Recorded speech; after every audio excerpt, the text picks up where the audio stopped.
Procedural guidelines. Step 1. Account generation. The operating units shall be responsible in prospecting, getting, and keeping clients through various marketing strategies. Any available personnel of the operating unit with sufficient knowledge of the bridge financing for seed growers shall take charge the in-premise selling.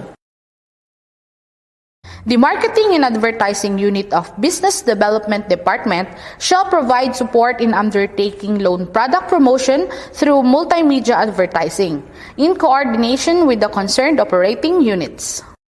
Step 2. Orientation of prospective borrower. The attending officer or staffer shall brief the prospective borrower about the following: features, requirements, and terms and conditions of the bridge financing for seed growers. Second, procedures in which he or she must undergo, as well as the actions to be taken by the bank. And third, obligation of the borrower. Any questions or concerns that will be raised by the prospective borrower must be appropriately dealt with by the said officer or staffer. Step 3. Loan application.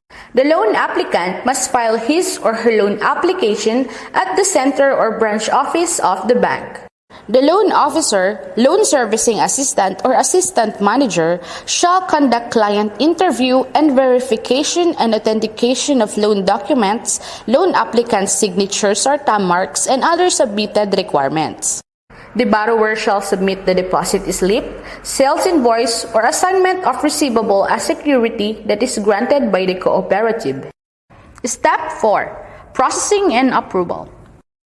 The loan officer shall conduct background or credit investigation and evaluation of the account. Second, verify the client's submitted deposit slip, sales invoice, or assignment of receivable, and shall check the certified palay seeds from the storage room where they are being stored.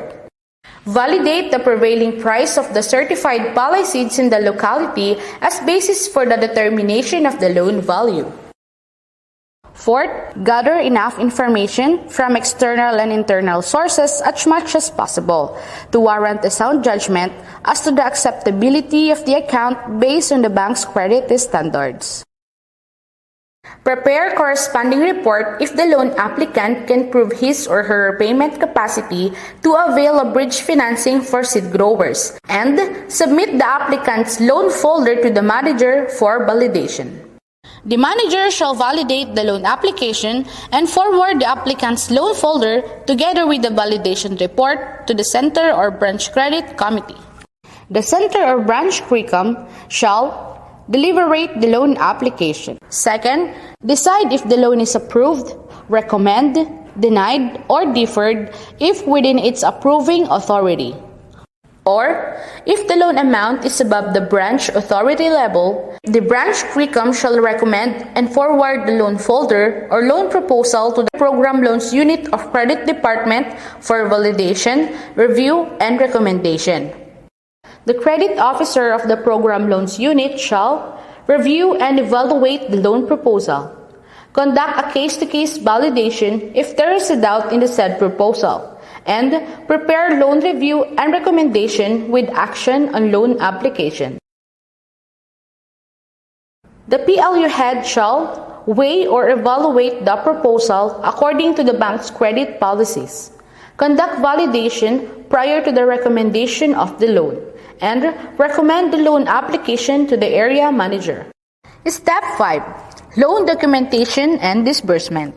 Upon receipt of the approved loan proposal, the center or branch personnel shall review the approved terms and conditions of the loan and the additional requirements or other lacking requirements for completion, if any. Inform the borrower about the approval of his or her loan application or notify the borrower regarding the completion and submission of any lacking and additional requirements.